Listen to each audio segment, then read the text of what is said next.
Greetings, everyone, and welcome once again to Bhagavad-gita Satsang. I'm Hari-kirtana Das. A special welcome to all of you who are new to the Satsang. I very much appreciate your being here. In fact, I'm honored to have you here with me, and it's a great pleasure for me to be here with you. And with that, I will ask you to indicate that you can hear me by raising your hand. So those of you who are here with me live, you have a little there we go. Thank you very much. I now have confidence that I can be heard as well as seen. And let's take care of just a little bit of housekeeping so that we all know what the program is. You can adjust your audio settings and your viewing options, probably up in the upper right-hand corner of your screen. You need not worry about your microphone or video camera. I cannot see or hear you, even though you can see and hear me. However, if you would like to make yourself heard, pop a question or a comment into the chat window. You can also use the Q&A box if you like, and I will see that. If you want to share with everyone, then you can use the chat. And someday I will get around to changing this slide to indicate as much. Meanwhile, back at the ranch. In our last class, we finished chapter 13, the yoga of reflection on spirit and matter. We spoke about the self as a not so innocent bystander to all of the activities that implicate us in the entanglement with material nature.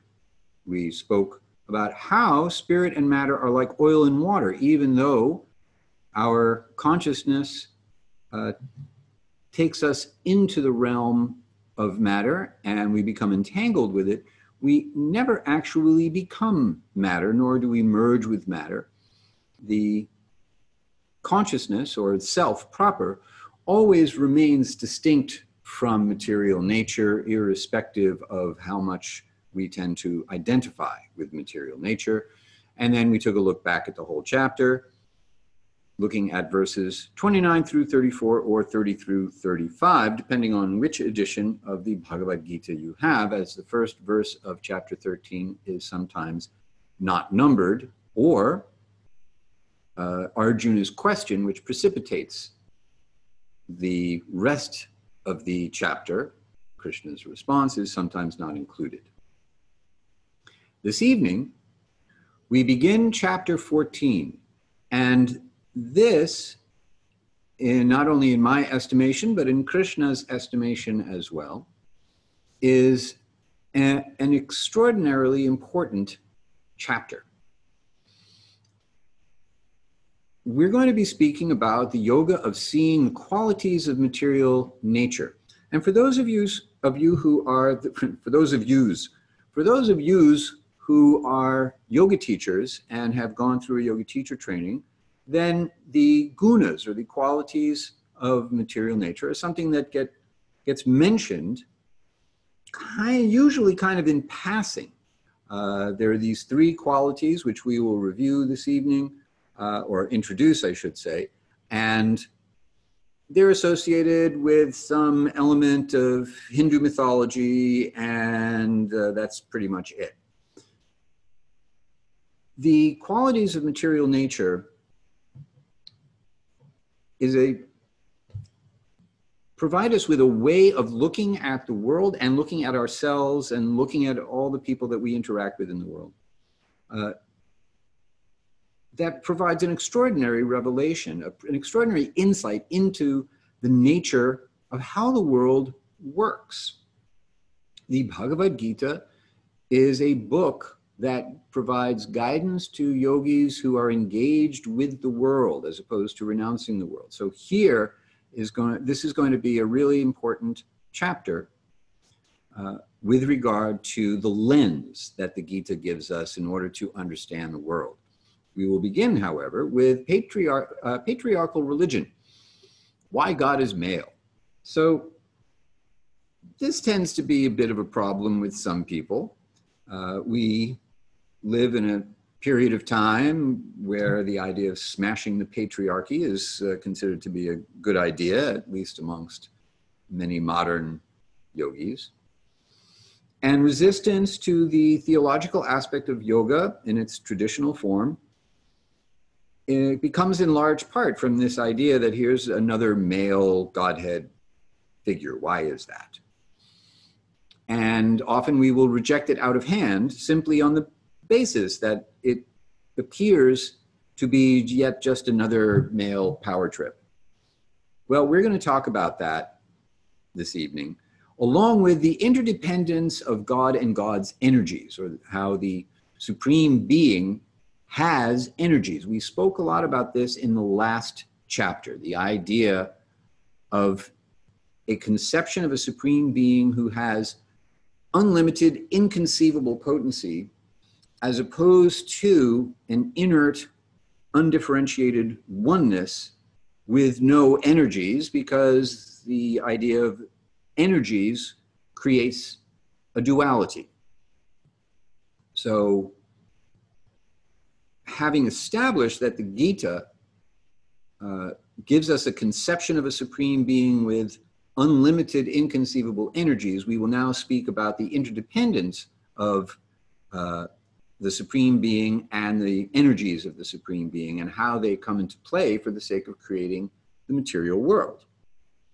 Then we will have our introduction to the three gunas, or the three strands, ropes, threads, the qualities of material nature. We'll cover verses 1 through 8.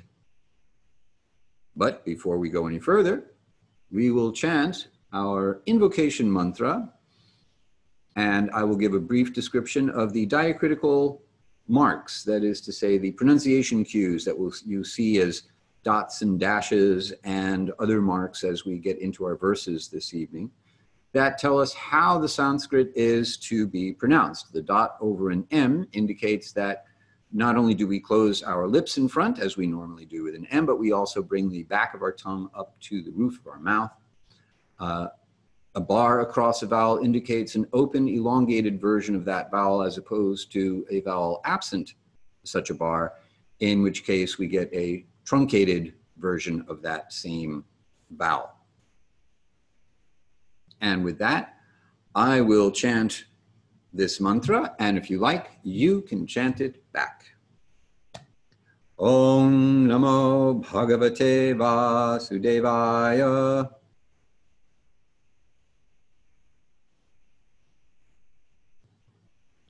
Om Namo Bhagavate Vasudevaya.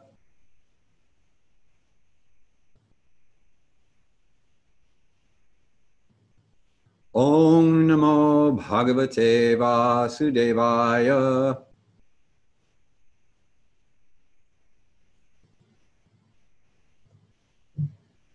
Translation: I offer my respects to the Supreme Person, the Son of Vasudeva, who is the all-pervading transcendence. It is customary for the leader of a class on yoga philosophy to chant a mantra honoring his or her Ishta Devata, that is to say, the particular form of the Supreme that resonates with them, that they have an affinity for, feel some connection to. So this is part of the yoga tradition. And in this case, the son of Vasudeva is Krishna, the speaker of the Bhagavad-gita. Therefore, this is a very appropriate as well as auspicious mantra. So, from chapter 13, verse 21 or 22, depending on how your book is numbered, we found this verse, and we're going to chant the Sanskrit for this verse again.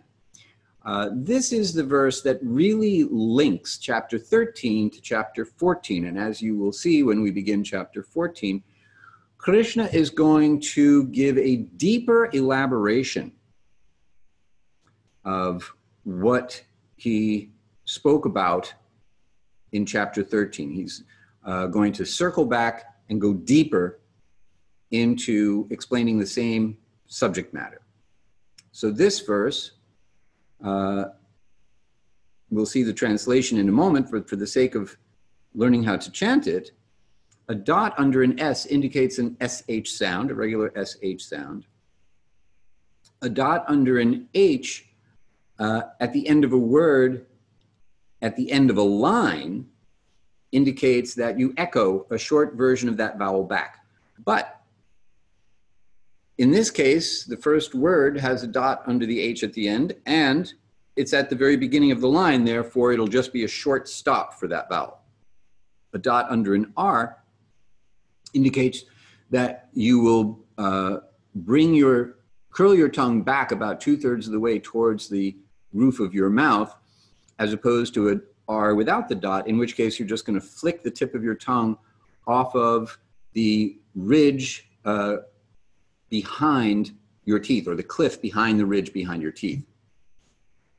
You pronounce each letter in transliterated Sanskrit, so an H after a T means you're going to put some air after the T, as opposed to merging the H into the T for a th sound, as we do in regular American English.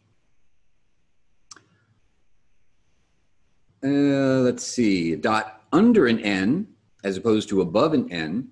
If it's above an N, then it's the same as we saw with the M, all the way in the back of one's mouth. But because it's an N sound, not an M, we don't close our lips in front. We just push the back of our tongue up against the back of the roof of our mouth. It's almost like an NG sound. Under an N means that you've once again flicked the tip of your tongue off of the ridge behind your top teeth. And an apostrophe before a consonant means that a vowel was dropped. So for the sake of euphonic combination, or just to make it sound right, given the cadence, we are going to merge the vowel at the end of one word directly into the consonant that we see after the apostrophe. And that, I think, covers all of the diacritical marks in this verse. So I will chant each line, and if you like, you can chant each line back. Purusha prakriti sthohi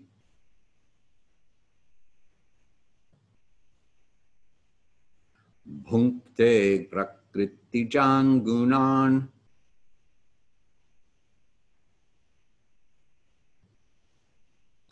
karanam guna sangosya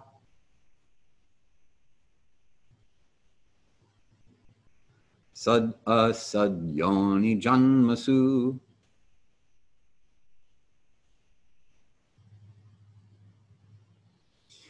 And our translation: a person thus situated in material nature experiences a mode of being born of that nature, clinging to an identity that arises from the qualities of material nature. One meets with good and evil in the course of taking birth among various species. So this is a very revolutionary idea. The idea that we may take our birth as a human being, and then we may take our birth as some other kind of being. There's no limit to the varieties of life forms, and every life form that's alive is a material body with a spiritual person inside it. And therefore, the bird or the caterpillar or the giraffe or the fish might just as well be us as anyone else. Somebody has to take birth as these various creatures. And it's not just an upward trajectory of human being and then something, another human being, and so on and so forth. It's more like a roller coaster. It goes up and down and up and down.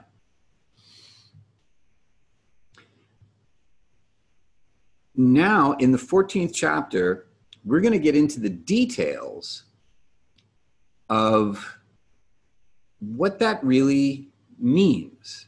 That is to say, we're going to look at the component parts of material nature and see how they influence our thinking, feeling, willing, and acting by creating a particular kind of body and a particular kind of psychology that responds to our karma, to the consciousness that we cultivated in a previous life and the desires and tastes, etc. Now, the 13th chapter also explained that by developing knowledge of this situation that we find ourselves in here in the material world and being able to see the qualities of material nature and understand that what's happening is spiritual beings, you and I, and everyone else, are entangled in this material world due to our contact with material nature, but are not actually part of this material nature. That knowledge is liberating.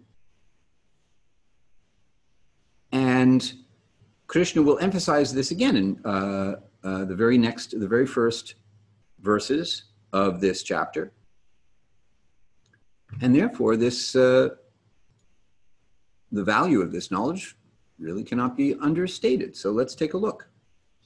We'll go through each of the verses in chapter 14, 1 through 8, and then we're going to come back and look at them in greater detail. So I will read just the translation this time, and then we're going to chant a few of these verses, and we'll go deep into the commentaries of previous sages, and I will share my own insights to the extent that I have any. So, chapter 14, verse number 1, Krishna continues, "The Blessed Lord said, I shall further explain this ultimate knowledge of all knowledge, knowing which all the sages have ascended from this world to the highest perfection." Verse number 2, "By taking shelter of this knowledge, one can attain the same nature as my own. One so situated does not take birth at the time of creation, nor are they disturbed at the time of destruction." Verse number 3, "My complete material nature, called Brahman, is the source of birth in which I place the cosmic embryo. Thus, the coming into being of all living beings is made possible, O son of Bharat." Text 4, "O son of Kunti, all forms of life that come into being, irrespective of the womb from which they appear, ultimately appear from the great cosmic womb of this material nature. I am the seed-giving father." Text 5, "Goodness, passion, and ignorance are the three qualities that arise from material nature and bind the eternal living being to material embodiment, O mighty-armed Arjuna." Verse 6, "O sinless one, the mode of goodness, being purer than the others, is illuminating and gives freedom from difficulties. Those situated in that mode become conditioned by a sense of happiness and knowledge." Verse number 7, "The mode of passion is born of unlimited desires and longings, O son of Kunti, and because of this, the embodied living entity is bound to fruitive actions." And text 8, "O son of Bharata, know that the mode of darkness, born of ignorance, is the delusion of all embodied living entities. The results of this mode are madness, indolence, and sleep, which bind the conditioned soul." All right, so now we'll go back. And if at any point in time you have a question, please go ahead and pop it up into the chat or the Q&A box. As you wish, I will keep my eye on both of them and be happy to respond to your questions and comments. All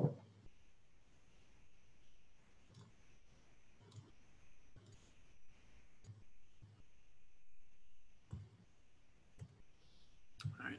So back to verse number 1. So this is the transliterated Sanskrit for the verse. We will chant this one. So we're getting some bonus chanting in this evening, a little extra Sanskrit chanting practice.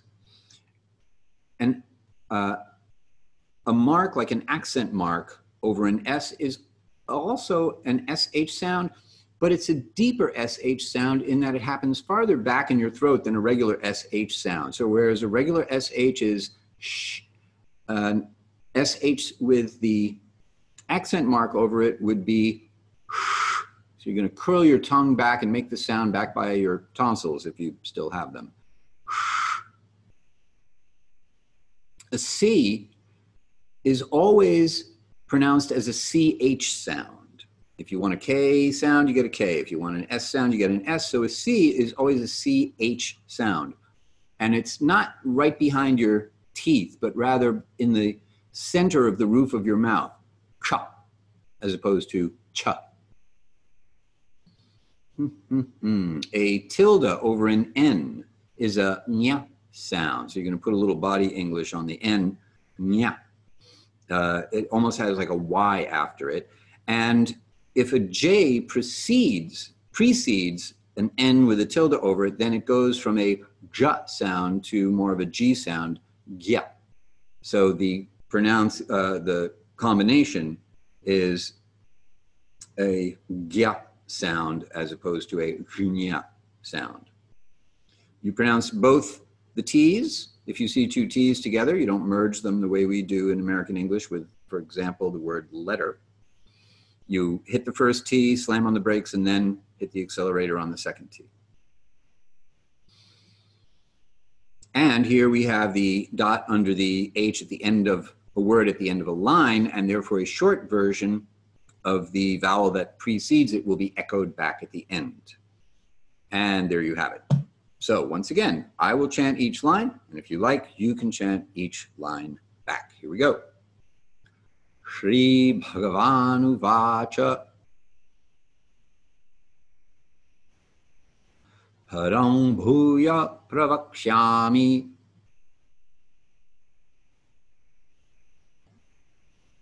Jnananam Jnanam Uttamam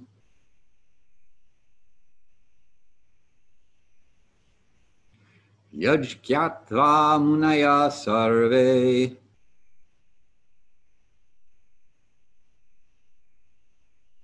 Palang Siddhin Ito Gataha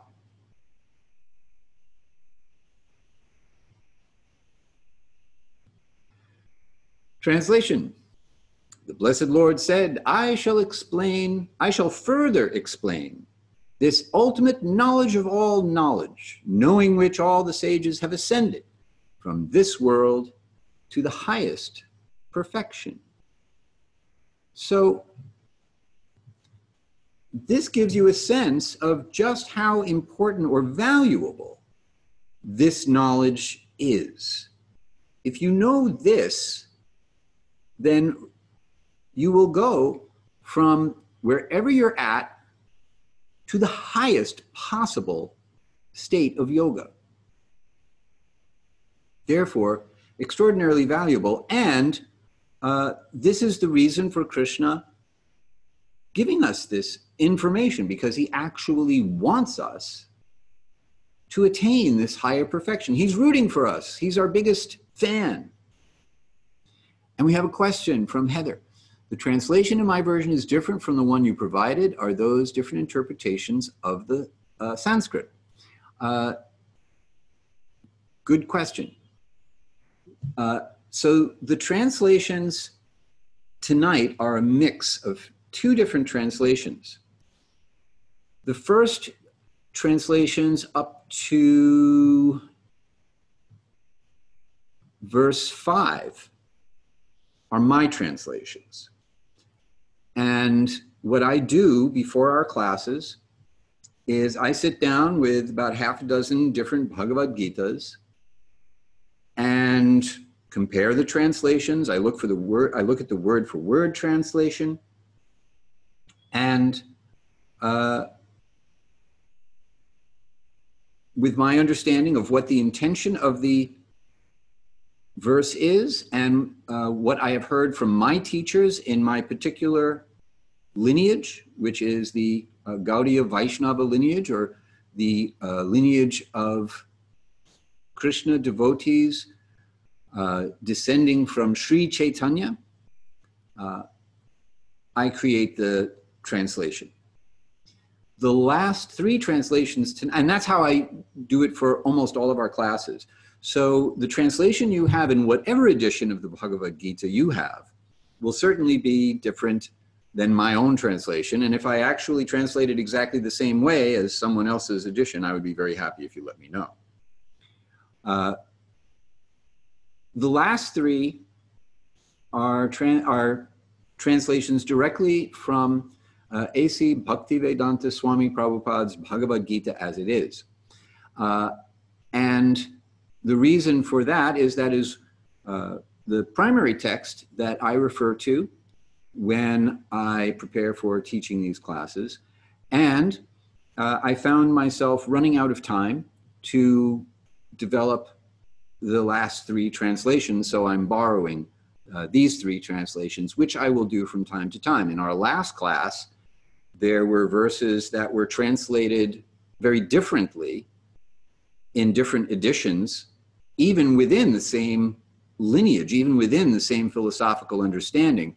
And so I brought out those contrasting translations and spoke about why and how these translations are different and how they can be reconciled as well. Heather, please tell me which edition of the Bhagavad Gita you are looking at. Perhaps it's one of the editions that I have. I refer usually to 6, but I actually own several more, and I will from time to time look at one of the other editions of the Bhagavad Gita. So I'm curious to know which one you are looking at. Almost every edition, okay, Bhagavad Gita as it is. So then you will recognize the last three verses as those verses are taken from that edition of the Bhagavad Gita. And then now you have the explanation as to how it is that I have a slightly different translation. So I hope it is not a different interpretation. I hope that when you look at the translation you look at, and then you look at the translation that you're seeing tonight, you will see that the meaning is essentially the same, even if the words are not exactly the same. This is, oh, Carmen. Okay, well, you somehow or other you came up as Heather on my participant list. Carmen, I'm very happy to see you here. Thank you very much for coming. All right, and on the optimistic assumption that I have adequately responded to your question, and let me know if I have not, and if I need to go into this a little further, we will proceed from where we left off, which is the question of the highest perfection. What does the highest perfection look like? That will be answered in our next verse. Verse number 2. The translation: by taking shelter of this knowledge, one can attain the same nature as my own. The highest perfection is to have or realize one's true nature is, from a spiritual standpoint, the same nature as Krishna. So what is Krishna's nature? Well, Krishna's nature is that, for one thing, he is eternal. He has established that he is ever present. And in the 12th verse of the 2nd chapter, right at the beginning of the Bhagavad Gita, Krishna establishes that we have this same attribute in common. when he says, never was there a time when I did not exist, nor you, nor all these kings assembled here on the battlefield, nor in the future is there any possibility that any of us will ever cease to be. So we have this shared characteristic because we are an infinitesimal part of the infinite absolute reality. And the infinite absolute reality is eternal. Therefore, we have this same characteristic. It appears at the moment that we do not have this characteristic because we have this material body that comes into being, stays for some time, and then goes out of being. When we understand, or as Krishna puts it, when we take shelter of this knowledge, that's such a nice way to think about it. Ashraya, shelter.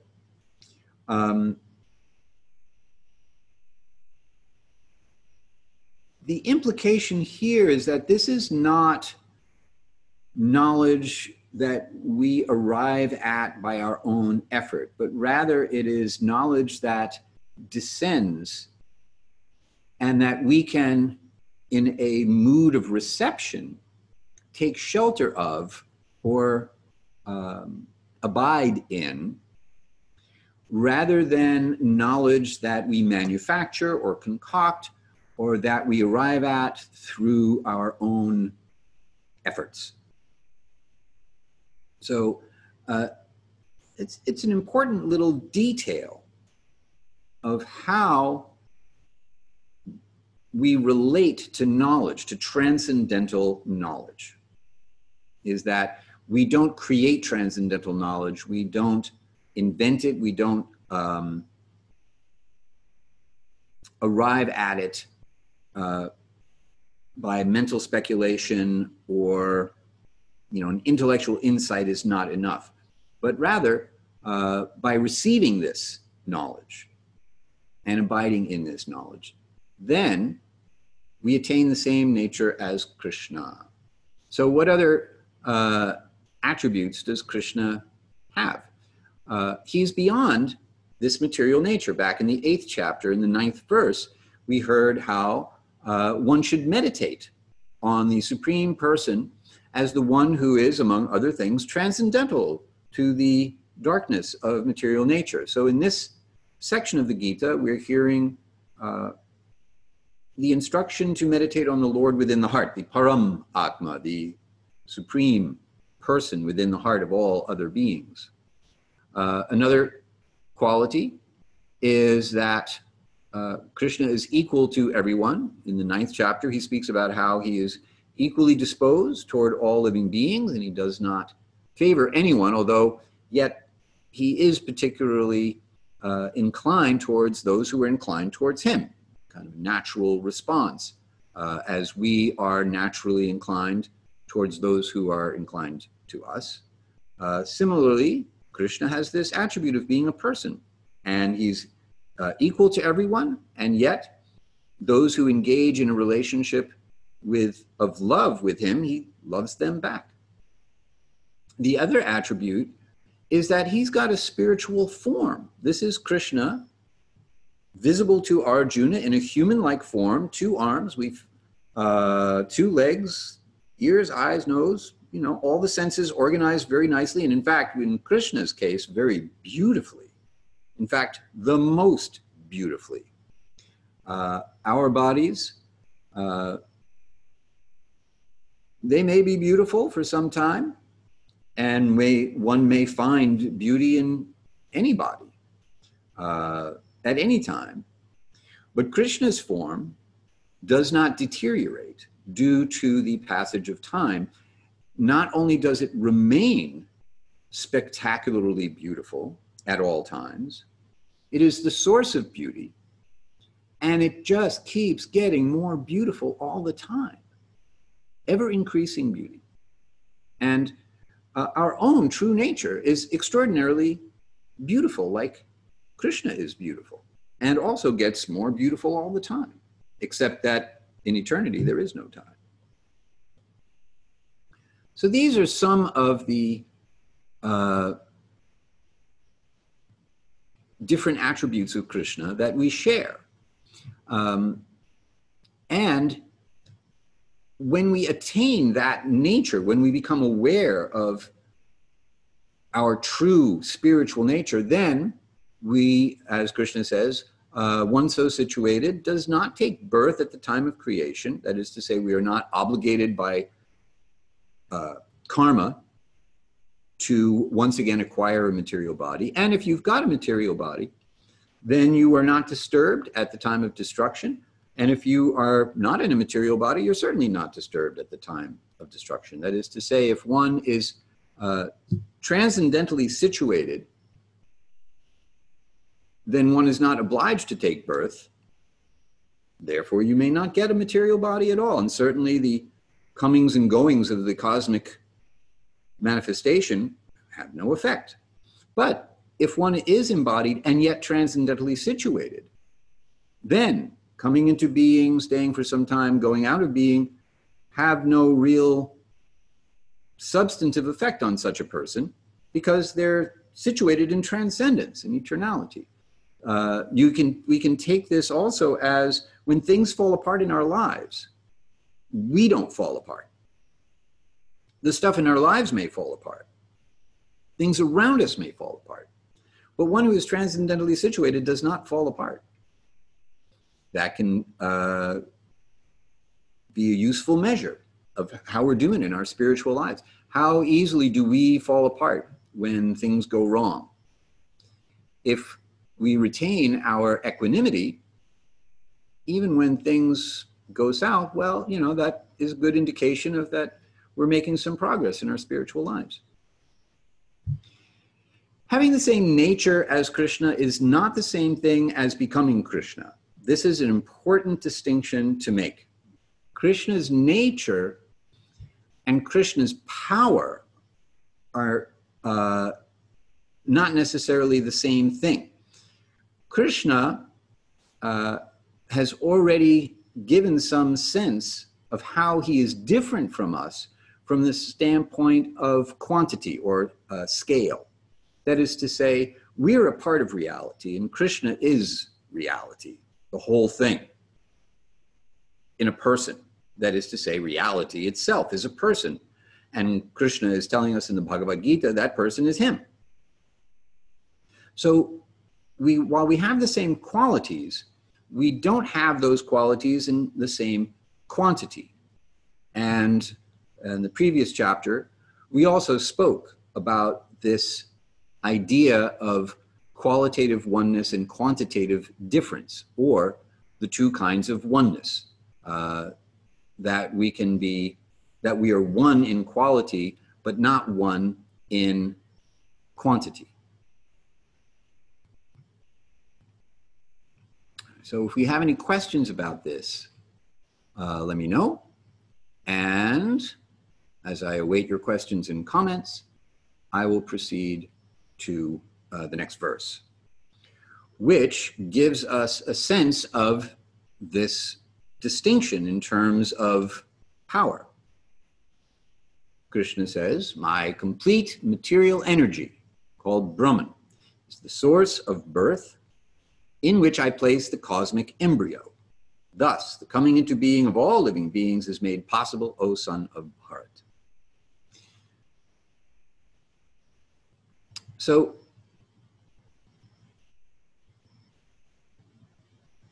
let's explain a little bit here about Brahman and material nature. Sanskrit is a very contextual language. And Brahman usually indicates the substratum of existence. The ground of being is a popular phrase used to describe Brahman. So let's call it the substratum of existence, which is, of course, gender neutral, but has the potential for gender differentiation within it. We also have what is called the Mahat Tattva. So the word Mahat and variations of this word is used in this cluster of verses, meaning great, or ultimate, or sublime, or huge, big. And tattva means a feature of reality. So the Mahat Tattva, the great feature of reality, is the cause of the material cosmic manifestation. And the Mahat Tattva takes on a feminine attribute for the sake of providing an entry point for all living entities to come into the world. I mean, as below, so above. In the understanding of the Vaishnava sages, teachers, the word Brahman here refers to this sum total of material cosmic potential. That is to say, the ground of being is ultimately spiritual, and that spiritual ground of being gives rise, by virtue of its unlimited, inconceivable energies, to the potential for material existence. Therefore, in this sense, in this verse, by this understanding, the Mahat Tattva and Brahman are referred to practically synonymously. However, as we get to the end of this chapter, we will find that Krishna clearly states that he is the foundation, the basis for Brahman. And Krishna is a masculine form. Krishna places the cosmic embryo, that is to say, the aggregate of all living beings in seed form, into this Mahat Tattva, or Brahman. And that is what makes the creation of the material world, consisting of the three qualities of material nature that we are about to hear more about, and the appearance of all living beings in a multitude of forms possible. So that's what Krishna is describing. This illustration gives you an idea of what Krishna is describing here. My complete material nature, called Brahman, is the source of birth in which I place the cosmic embryo. Thus, the coming into being of all living beings is made possible. So, a little bit of commentary. By the way, the Sanskrit here, Mama Yonir Mahad Brahma. So Mama means my. Yoni, source of birth. Mahat, the total material existence, that is to say, referring to the Mahat Tattva, or great, and then the next word is Brahma, the great Brahma, or the supreme. So, according to Madhvacharya, who is one of the great teachers in the particular lineage that I am primarily referencing, the words Mama Yonir, meaning womb, confirms that the feminine Shakti is existing to accept the seed of consciousness from the Supreme Lord and give birth to all life forms. Therefore, we have this idea of a male God who is the seed providing father of all living beings, whose birth comes forth through the feminine aspect. So, for the sake of illustration, here we have the four-armed form of Vishnu, known as Mahavishnu, or the great form of Vishnu, impregnating Durga Devi, who is herself an expansion of the goddess of fortune, the Shri in Shri Bhagavan Uvacha, which is the phrase that indicates Krishna is speaking. And from that glance, accepting all living entities, who will then take birth in innumerable universes that emanate from the pores of Mahavishnu.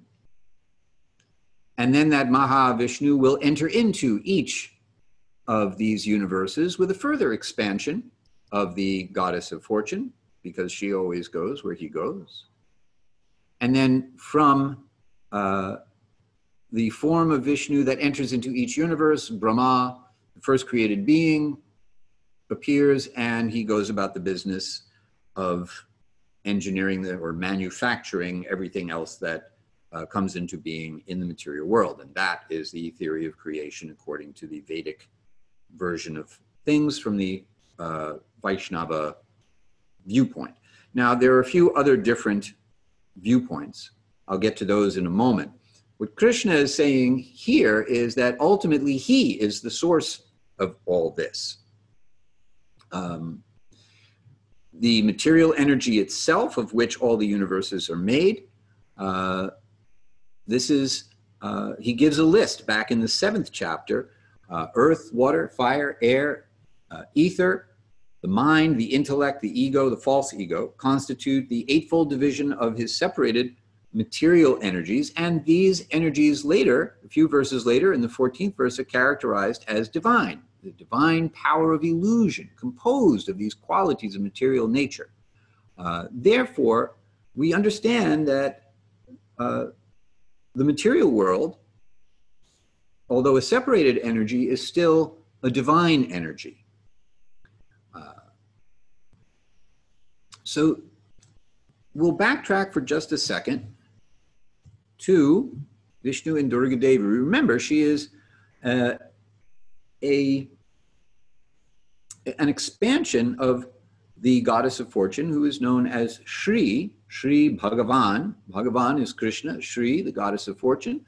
Shri is used as an honorific, but also indicates that the feminine aspect is always accompanying the male aspect. That is to say, they are one, but different, and therefore interdependent. That is to say,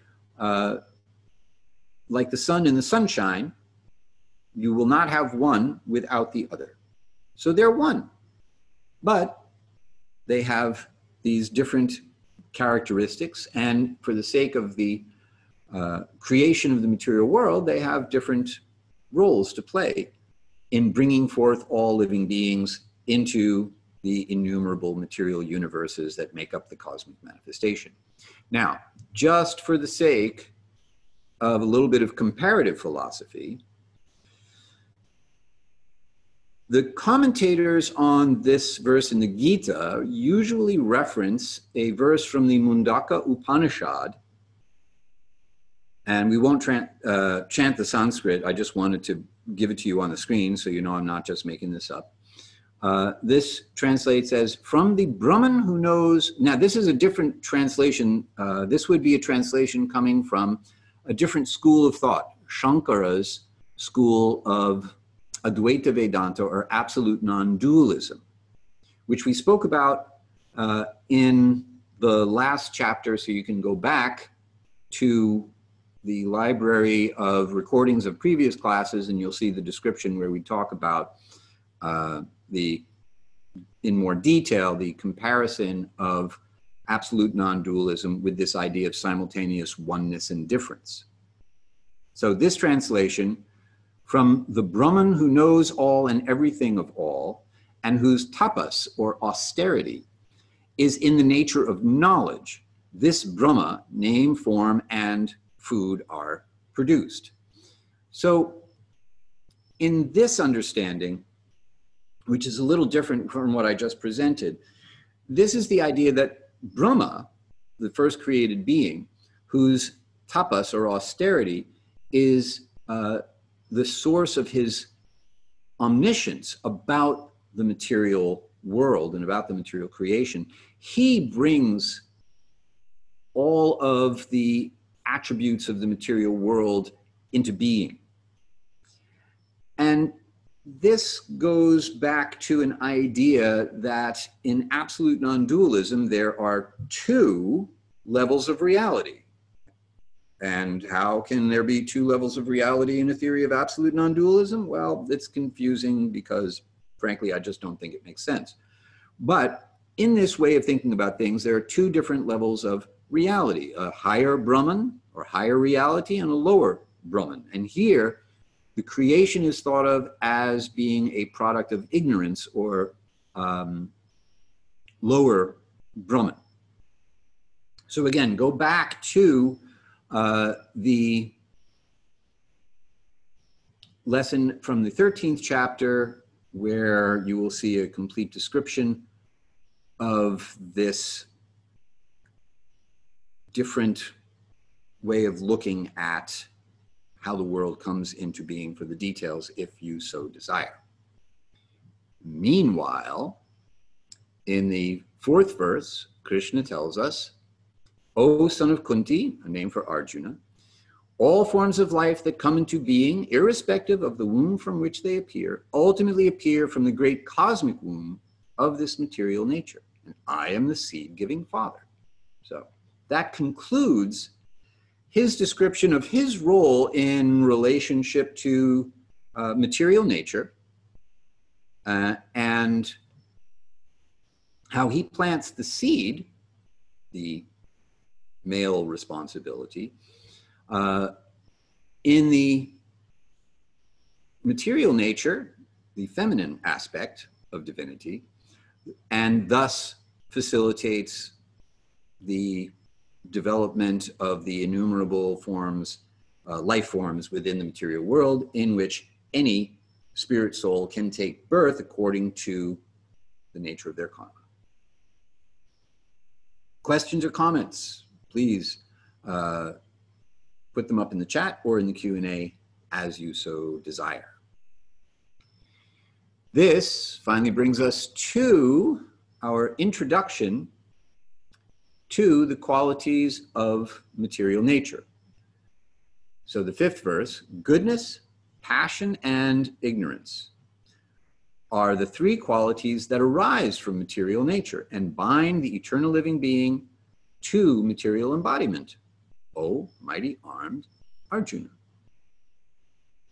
So this is an interesting way to think about this, in that these qualities arise from material nature, and yet material nature is made of these 3 qualities. They arise as differentiated qualities when material nature moves. When material nature is dormant, nothing is happening, then there's a kind of equilibrium where you can't really see that there's any distinction between this quality or that quality. Basically, material nature appears to be quality-less. It just has the potential for qualities. But once things start moving, once the material world is in session, time kicks in, and living beings start to show up, well, then there is an end to that stasis, that equilibrium, and these different qualities arise out of material nature. And it is our sense of identification with these qualities of material nature that oblige us to take on a material body and then act according to a particular nature that we have acquired due to contact with material nature. That is to say, I'm in a male body, I have to act like a guy. Oh well. Someone else is in a female body, someone is in a dog body and just has to act like a dog, doesn't really have a choice, can't act like a cat. Material nature just has given them a body where they're not going to act like a giraffe or a fish. They're going to act like a dog, and so on and so on. So we are bound by material nature to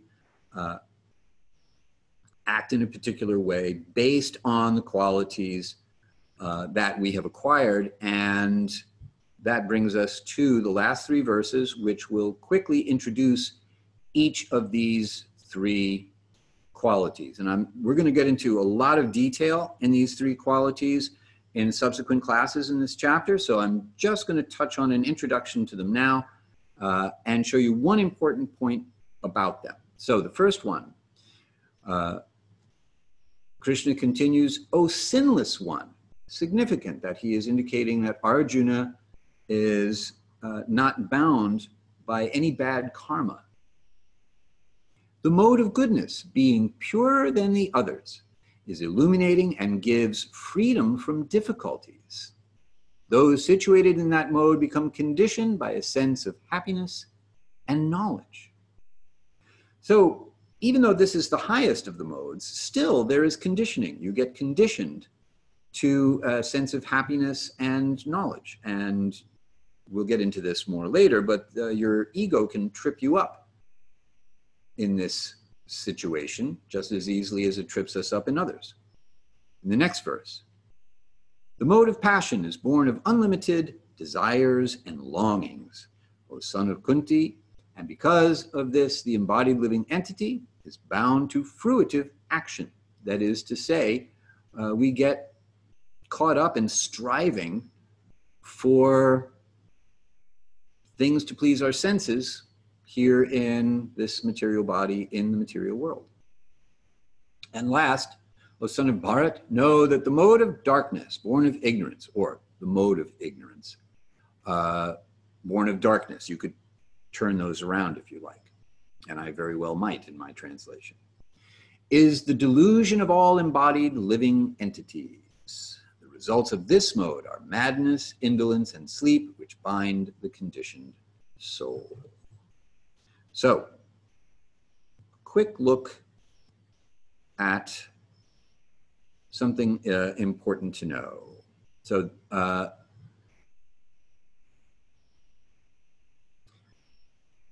a lot of times we hear that the qualities of material nature are not hierarchical. That is to say, one is no worse than the other. They're just different. It's not better or worse, just different. That's actually not how the yoga tradition understands these. That's kind of a modern way of looking at things because we want everything to be equal. Equal does not mean same, and same does not mean equal. So it's the same material energy, but there are three aspects here, and they are actually hierarchical. Krishna begins by saying, Sattva guna, the quality of goodness, is better than the others. And then he steps it down. Rajaguna, mode of passion, Tamaguna, material quality of ignorance. So this verse, actually, and next time, we're running out of time now, but next time we're going to pick it up with chanting this verse that gives us the Sanskrit for the names of the three gunas, Sattva, Raja, Tama. So Tamagun, or the mode of ignorance, is actually the bottom of the totem pole here. And our objective in yoga is to lift our consciousness out of the mode of ignorance through the mode of passion, through our activity of yoga. We're going to lift our consciousness up into Sattva guna, or the mode of goodness. And the mode of goodness acts as a platform, a jumping off point, a launch pad for Suddha Sattva. Shuddha Sattva is transcendental consciousness, or Krishna's own nature, which is where we begin the chapter. So the reason Sattva guna is better is because it's a launch pad into transcendental consciousness, into understanding our own true nature. And therefore, our project in yoga is the elevation of consciousness up from the qualities of ignorance and passion to the mode of goodness. Now, that doesn't mean you can live without these other modes, because without the mode of ignorance, you'd never get any sleep. And without the mode of passion, you wouldn't even be able to blink your eyes because it's action. But as we will see, all of these different modes can be nested in one another. It's kind of like Russian dolls. So you can be in the mode of ignorance in the mode of goodness. You can be in the mode of passion in the mode of goodness. It's a matter of changing your overall frame of reference. And that, by the way, is what the yamas and niyamas are for. It is for, the yamas and niyamas are guidelines for bringing consciousness into the state of goodness, which is the state in which one can perceive transcendental knowledge. So there you have it. And that takes us to the end of our time for this evening, and I would be very interested to know if you have any questions or comments on what we have discussed thus far this evening. We have one. Thank you for tonight's session. Quick question. Where can I access the library of the previous sessions? Kavita, good question. Check your email box tomorrow morning, and you should get an email from me that gives you a link to both the recording that I am currently making of this class, and right beneath that you will see a line that says something to the effect of, to get to the complete library of recordings, click here. And that will give you the link, and then you can bookmark that page.